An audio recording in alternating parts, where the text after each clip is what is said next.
السلام علیکم۔ آج ہم سورہ رحمان کا ترجمہ اور تفسیر دیکھیں گے۔ سورہ رحمان جو کہ ایک مدنی سورت ہے اور اس میں 3 رکوع ہیں۔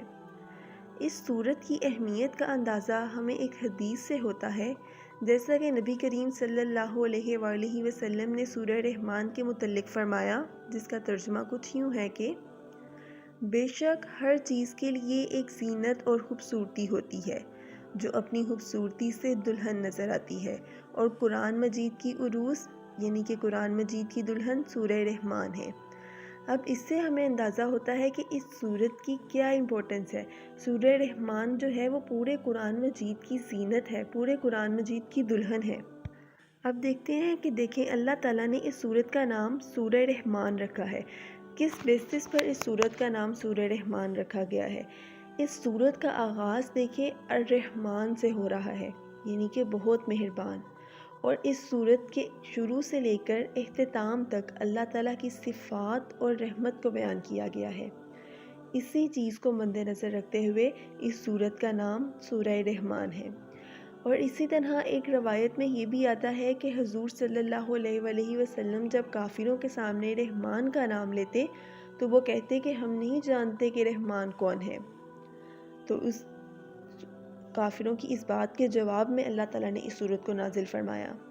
اسی طرح کچھ روایات میں یہ بھی آتا ہے کہ مشرکین مکہ نبی کریم صلی اللہ علیہ وآلہ وسلم پر بہت سے الزامات لگاتے تھے، اور ان میں سے ایک الزام یہ تھا کہ وہ نبی کریم صلی اللہ علیہ وآلہ وسلم کو کہتے تھے کہ قرآن مجید جو ہے وہ کسی آدمی سے سیکھ کر نبی کریم صلی اللہ علیہ وآلہ وسلم آ جاتے ہیں اور اس کو پھر اللہ تعالیٰ کی طرف منسوب کر دیتے ہیں۔ تو اس بات کے جواب میں یہ سورت نازل ہوئی تھی۔ اب ہم چلتے ہیں اس سورت کے ترجمہ اور تفسیر کی طرف۔ پہلی آیت دیکھتے ہیں۔ الرحمن، رحمان کا کیا مطلب ہوتا ہے؟ مہربان۔ اب دیکھیں اللہ تعالیٰ کی جو صفت رحمان ہے نا، مہربان ہے، وہ تمام لوگوں کے لیے ہے، چاہے وہ مسلمان ہوں یا چاہے وہ نان مسلمز ہوں۔ اب اللہ تعالیٰ کی اتنی ساری نعمتیں ہیں ہم پر، ہمیں خوراک مل رہی ہے، ہم سانس لے رہے ہیں، تو یہ چیزیں تمام لوگ اس چیز کو فائدہ اٹھا رہے ہیں، چاہے وہ مسلم ہوں یا چاہے وہ نان مسلمز ہوں۔ صرف یہی نہیں ہے کہ اللہ تعالیٰ کی جو رحمان کی صفت، اللہ تعالیٰ کی اتنی ساری نعمتیں ہیں، اتنی زیادہ ہمارے پاس رحمتیں ہیں، تو اس سے صرف مسلمان ہی نہیں فائدہ اٹھا رہے، بلکہ چاہے نان مسلمز ہیں، چاہے یہودی ہیں، جو بھی ہیں، اللہ تعالیٰ کی وہ تمام رحمتیں، وہ تمام مہربانیاں تمام لوگوں کے لیے ہیں۔ جبکہ اللہ تعالیٰ کی جو رحیم کی صفت ہے، رحم کرنے کی صفت ہے، وہ صرف مسلمانوں کے لیے ہے، کہ اللہ تعالیٰ صرف مسلمانوں پر ہی رحم کریں گے، نان مسلمز پر رحم نہیں کرتے۔ اب ہم اگلی آیت دیکھ لیتے ہیں۔ علم القرآن، اس کا ہم ترجمہ دیکھ لیتے ہیں۔ علامہ، سکھایا، قرآن، قرآن، سکھایا قرآن۔ یہ آیت اصل میں مشرکین اور اہل مکہ کو جواب دیا گیا ہے اس آیت میں، کہ جو مشرکین کہتے تھے کہ نبی کریم صلی اللہ علیہ وآلہ وسلم کو یہ قرآن مجید جو ہے کوئی آدمی سکھا دیتا ہے، اور نبی کریم صلی اللہ علیہ وآلہ وسلم اس کو اللہ کی طرف منسوب کر دیتے ہیں۔ تو اس بات کے جواب میں اللہ تعالیٰ نے یہ آیت نازل فرمائی ہے کہ سکھایا قرآن، یعنی کہ قرآن مجید جو ہے وہ نبی کریم صلی اللہ علیہ وآلہ وسلم کو کوئی انسان نہیں سکھاتا، بلکہ اللہ تعالیٰ کی طرف سے نبی کریم صلی اللہ علیہ وآلہ وسلم کو سکھایا گیا ہے۔ نبی کریم صلی اللہ علیہ وآلہ وسلم پر وحی بھیجی جاتی ہے، اور یہ قرآن مجید کسی ایرے غیر آدمی کی طرف سے نازل نہیں ہوتا، بلکہ یہ اللہ تعالیٰ نازل فرماتے ہیں۔ آیت نمبر 3 دیکھتے ہیں۔ خلق الانسان، خلق پیدا کیا، انسان انسان کو، پیدا کیا انسان کو۔ اب اس کی تفسیر دیکھ لیتے ہیں۔ اس کی تفسیر میں جیسا کہ ہمیں پتہ چل رہا ہے کہ اللہ تعالیٰ کیا کہہ رہے ہیں کہ اللہ تعالیٰ ہی کی ذات ہے جس نے انسان کو پیدا کیا ہے، کوئی اس چیز پر قادر نہیں ہے کہ وہ انسان کو بنا سکے۔ اللہ تعالیٰ نے دیکھیں ہماری باڈی کے اندر جتنے بھی سسٹمز چل رہے ہیں، اگر ہمیں کوئی انفیکشن ہو جاتا ہے تو اس کے لیے ہماری باڈی کے اندر اللہ تعالیٰ نے اٹ سیلف ایک امیونٹی رکھی ہوئی ہے کہ ہمارا اس ٹائم پہ امیون سسٹم ایکٹیو ہو جاتا ہے، اور ہماری باڈی کو جنگ کرتی ہے سب سے پہلے اس جراثیم کے ساتھ۔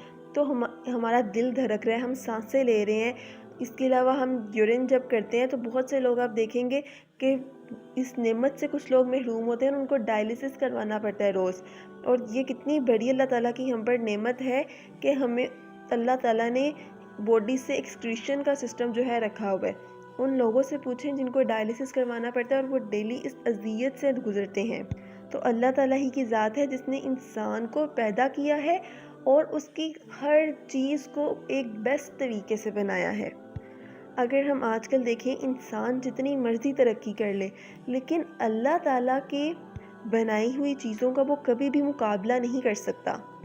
انسان نے دیکھیں اب روبوٹس بنا لیے، اب ایک روبوٹ میں اور ایک انسان میں دیکھیں کتنا فرق ہے. اللہ تعالیٰ کی جو بنائی ہوئی چیزیں ہیں وہ اللہ تعالیٰ نے ایک خاص ڈھانچے میں ایک بیسٹ طریقے سے بنائی ہیں، وہ اس طرح سے کوئی انسان کر ہی نہیں سکتا کچھ. تو اس آیت میں اللہ تعالیٰ نے کیا کہا ہے؟ پیدا کیا انسان کو، یعنی کہ اللہ تعالیٰ ہی کی ذات ہے جس نے انسان کو پیدا کیا ہے.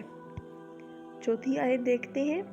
علمہ البیان، علمہ سکھایا، بیان بولنا، کہ اللہ تعالیٰ نے ہی انسان کو بولنا سکھایا ہے. اب اس کو ہم اس طرح سے سمجھتے ہیں کہ اگر ہم دیکھیں ایک چھوٹا سا بچہ جو ہوتا ہے جس کو علم اور شعور بھی نہیں ہوتا ابھی، لیکن پھر بھی وہ بولنا شروع کر دیتا ہے، تھوڑا تھوڑا کر کے وہ سیکھتا ہے. تو یہ جو مدر لینگویج ہوتی ہے نا ہماری، جب ہم سیکھ رہے ہوتے ہیں اس ٹائم پہ ہمیں علم اور شعور نہیں ہوتا، تو اللہ تعالیٰ ہی کی ذات ہے جو ہمیں بولنا سکھاتی ہے. اللہ تعالیٰ ہی کی ذات ہے جس نے انسان کو اپنے ماضی الضمیر کے اظہار کے لیے قوت بخشی ہے. اگلی آیت دیکھتے ہیں، آیت نمبر 5. الشمس والقمر بحسبان، الشمس سورج، اور القمر چاند، بحسبان گردش یا پابند ہے ایک حساب کے. تو اس آیت کا بامحاورہ ترجمہ کیا ہوگا؟ سورج اور چاند پابند ہیں ایک حساب کے. اب اس کی ہم تفسیر دیکھتے ہیں کہ دیکھیں سورج اور جو چاند ہے نا وہ ایک حساب سے اپنی اپنی منزلوں پر رواں ہیں اور اس سے وہ تجاوز نہیں کرتے ہیں.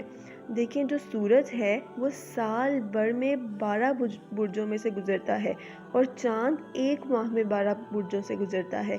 تو اللہ تعالیٰ نے ان کی گردش کا ایک سسٹم بنایا ہوا ہے.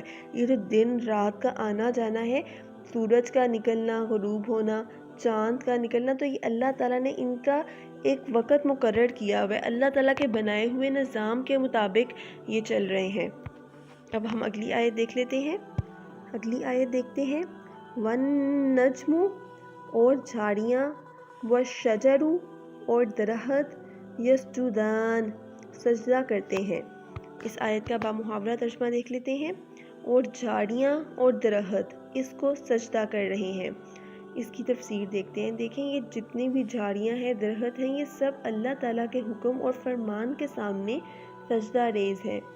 اسی کے زیر فرمان جب موسم بہار آتا ہے تو ان درختوں پر، جھاڑیوں پر پھول اگاتے ہیں، اور جب موسم خزاں آتا ہے تو یہ سب خشک پڑ جاتے ہیں اور گر جاتے ہیں. کہ ہر چیز جو ہے اس کائنات کی وہ اللہ تعالیٰ کے بتائے ہوئے طریقے کے مطابق چل رہی ہے اور اللہ تعالیٰ کے حضور سجدہ ریز ہے. اگلی آیت دیکھتے ہیں. والسماء، اور آسمان، رفع، بلند کیا، اور وضع، قائم کر دیا، میزان، میزان یا پھر ترازو. اس آیت کا بامحاورہ ترجمہ دیکھ لیتے ہیں. اور آسمان کو بلند کیا اسی نے، اور قائم کر دیا میزان عدل. اب اس آیت کی تفسیر دیکھتے ہیں. دیکھیں اس میں اللہ تعالیٰ کہہ رہے ہیں کہ اللہ تعالیٰ ہی کی ذات ہے جس نے آسمان کو اتنا بلند بنایا ہے کہ وہاں تک اگر انسان پہنچنا چاہے نا تو اسے 500 برس لگے. اور آسمانوں پر فرشتوں کا مسکن ہے اور اللہ تعالیٰ کی بہت ساری جو آپ کو پتہ ہوگا وہاں پہ فرشتے جو ہیں وہ آسمانوں کو انہوں نے چاروں طرف سے پکڑا ہوا ہے. اور اسی طرح اللہ تعالیٰ نے انسان کے لیے ترازو بنایا ہے کہ عدل و انصاف قائم کرے، یعنی کہ زمین میں انصاف رکھا ہے. اگلی آیت دیکھتے ہیں. وَأَقِیمُوا، اور قائم کرو، وزنا، صحیح تول، بالقسط، انصاف کے ساتھ، اور لا نہیں، تخسروا، کم کرو، میزان، تولتے وقت. اور قائم کرو صحیح تول انصاف کے ساتھ اور مت کم کرو تولتے وقت۔ اب اس کی ہم تفسیر دیکھ لیتے ہیں۔ اب دیکھیں یہاں پہ بتایا جا رہا ہے کہ اللہ تعالیٰ نے ہی ترازو بنایا ہے۔ تو اللہ تعالیٰ نے ترازو کیوں بنایا ہے؟ کہ ہم انصاف کے ساتھ چلیں۔ کہ ترازو کے تقدس کا کیا تقاضا ہے؟ کہ تم لیتے اور دیتے وقت کوئی کمی پیشی نہ کرو، بلکہ پورا پورا تولو تاکہ نظام عالم قائم رہے۔ تولتے وقت انصاف کے ساتھ قائم۔ آیت نمبر 10 دیکھتے ہیں۔ والارض اور زمین وضعها بچھائی اسی نے للانام حلقت کے لیے، اور زمین بچھائی اسی نے حلقت کے لیے۔ اب اس آیت کی تفسیر دیکھ لیتے ہیں کہ اللہ تعالیٰ ہی کی ذات ہے جس نے زمین کو ساری مخلوقات کے لیے بنایا ہے تاکہ اس پر آرام و سکون سے رہ سکیں۔ اب دیکھیں جس جگہ پر ابھی خانہ کعبہ ہے اس جگہ سے ایک پانی کا بلبلہ اٹھا اور اس سے جو یہ ساری زمین ہے، یہ زمین صرف ایک حصہ رہ گیا اور 3 حصے جو ہے وہ پانی ہے، اور جو زمین ہے اس کے نیچے بھی پانی ہی ہے۔ تو یہ زمین جو ہے یہ اللہ تعالیٰ نے ہی بچھائی ہے، اور کس کے لیے بچھائی ہے؟ ہم انسانوں کے لیے، تاکہ ہم اس میں رہیں اور آرام و سکون سے بسر کریں زندگی۔ آیت نمبر 11 دیکھتے ہیں۔ فیہا اس میں فاکہۃن میوے ہیں، اور نخلو کھجور کے درخت ذات الاکمام جن کے ہوشوں پر غلاف ہوتے ہیں۔ اس میں میوے ہیں اور کھجور کے درخت ہیں جن کے ہوشوں پر غلاف ہوتے ہیں۔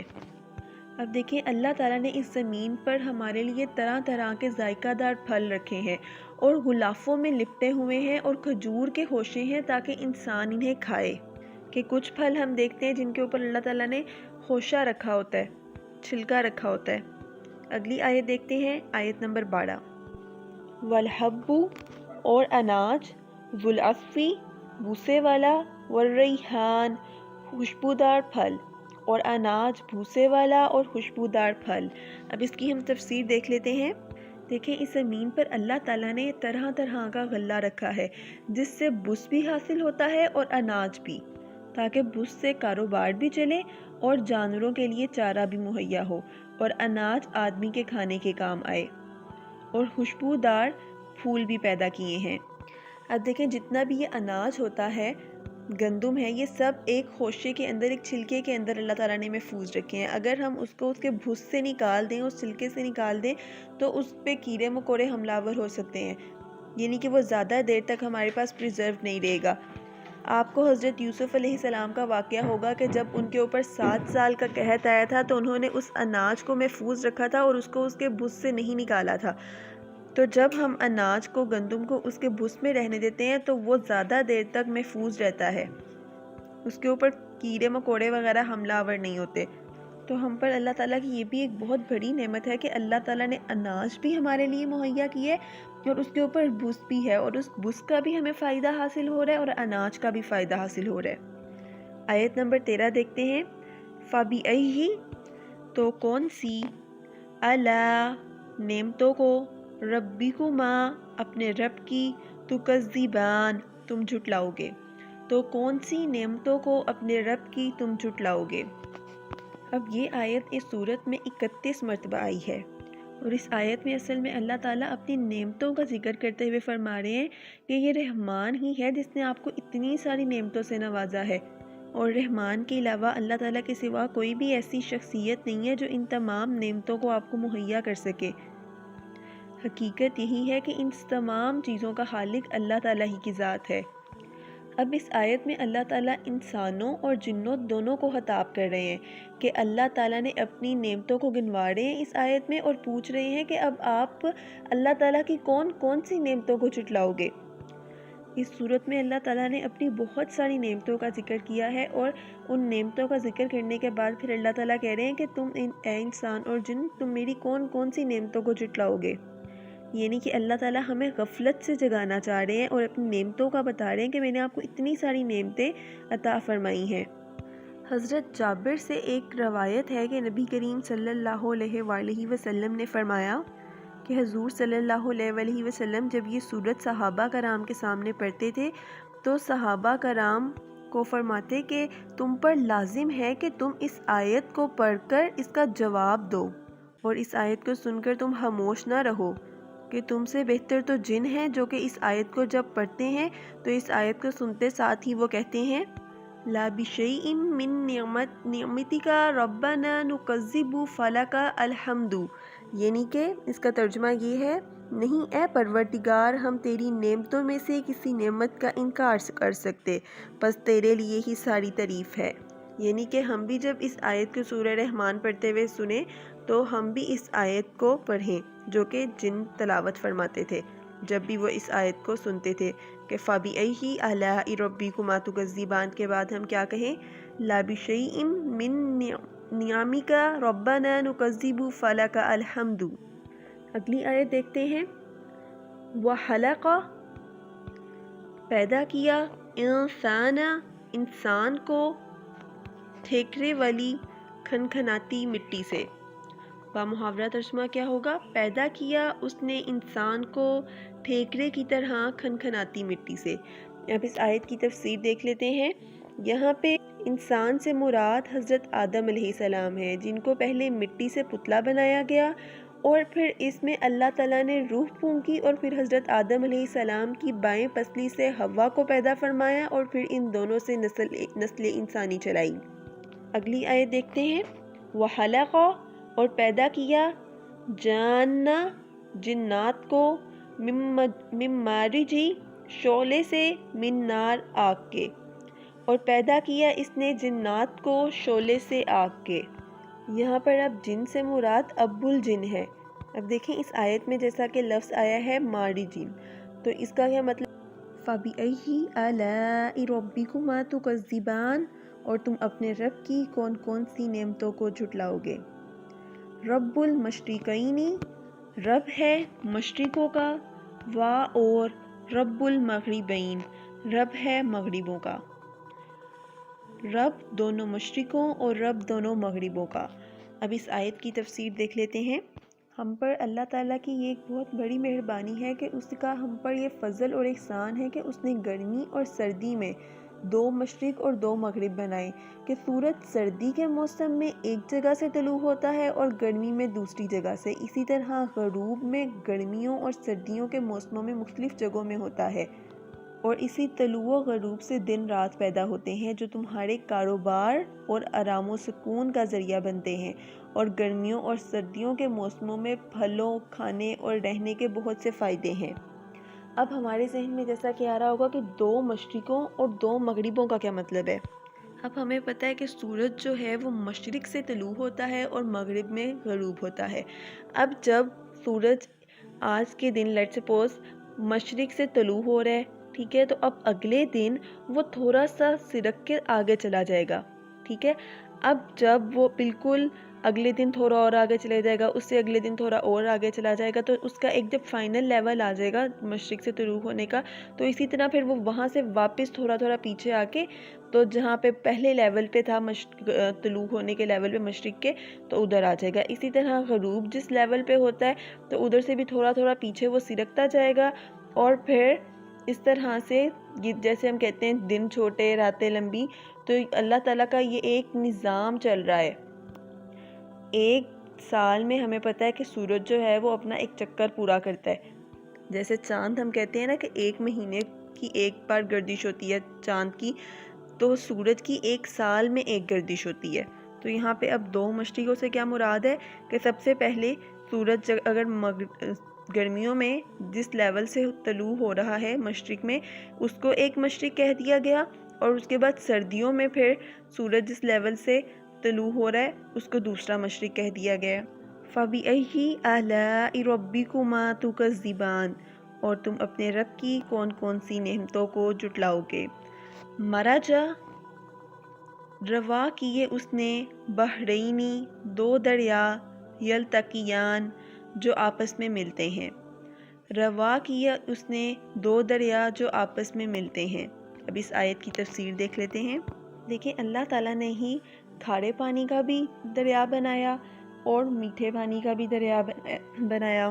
اب دیکھیں ہر چیز ہمارے پاس آج کل یوٹیوب پہ آن لائن اویلیبل ہے، تو آپ نے اکثر کوئی ویڈیوز دیکھی ہوں گی یا ایون لائیو بھی دیکھا ہو کہ میٹھے پانی کا اور کھارے پانی کا دریا ایک ساتھ ہے، لیکن میٹھا پانی جو ہے وہ کھارے پانی میں نہیں ملتا، کہ اللہ تعالیٰ نے ان دونوں کے درمیان میں ایک آڑ بنائی ہوئی ہے، ایک پردہ بنایا ہوا ہے، جیسا کہ آیت نمبر 20 میں اللہ تعالیٰ کیا کہہ رہے ہیں، بینہما دونوں میں ہے، برزخن ایک آڑ، لا نہیں، یبغیان کرتے تجاوز، یعنی کہ ان دونوں کے درمیان میں ایک پردہ اللہ تعالیٰ نے بنایا ہوا ہے، اور اس آڑ کو، اس پردے کو وہ دونوں کراس نہیں کرتے، اور کھارے پانی کا چشمہ جو ہے یا دریا جو ہے وہ الگ رہتا ہے، اور میٹھے پانی کا چشمہ جو ہے وہ الگ رہتا ہے۔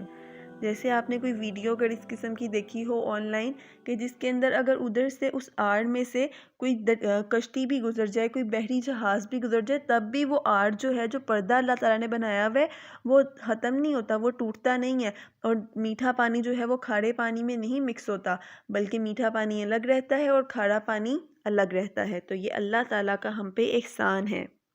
فَبِأَيِّ آلَاءِ رَبِّكُمَا تُكَذِّبَانِ، اور تم اپنے رب کی کون کون سی نعمتوں کو جھٹلاؤ گے۔ یخرج نکالے، منہما اس میں سے، لؤلؤ موتی، والمرجان اور مونگے، نکلتے ہیں ان دونوں میں سے موتی اور مونگے۔ اب اس آیت کی تفسیر دیکھ لیتے ہیں۔ دیکھیں، مرجان سے مراد چھوٹے موتی ہیں یا پھر مونگے مراد ہیں۔ اب آسمان سے جب بارش ہوتی ہے تو سپیاں جو ہیں وہ اپنا اس ٹائم پہ منہ کھول لیتی ہیں، اور جو بارش کا قطرہ ان سپیوں کے اندر پڑ جاتا ہے وہ موتی بن جاتا ہے۔ یعنی کہ اس آیت میں اللہ تعالیٰ کیا کہہ رہے ہیں، ان کھارے اور میٹھے پانی کے سمندروں سے موتی اور مونگے نکلتے ہیں، جو خرید و فروخت کے علاوہ زیبائش کے بھی بہت کام آتے ہیں۔ فَبِأَيِّ آلَاءِ رَبِّكُمَا تُكَذِّبَانِ، اور تم اپنے رب کی کون کون سی نعمت کو جھٹلاؤ گے۔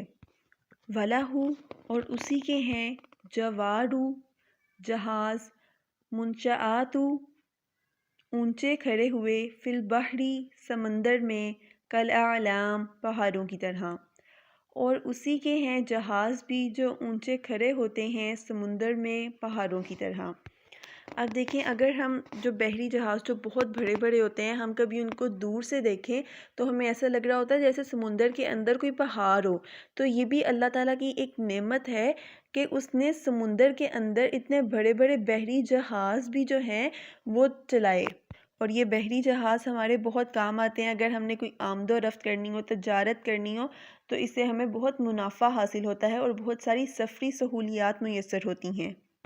فَبِأَيِّ آلَاءِ رَبِّكُمَا تُكَذِّبَانِ، اور تم اپنے رب کی کون کون سی نعمتوں کو جھٹلاؤ گے۔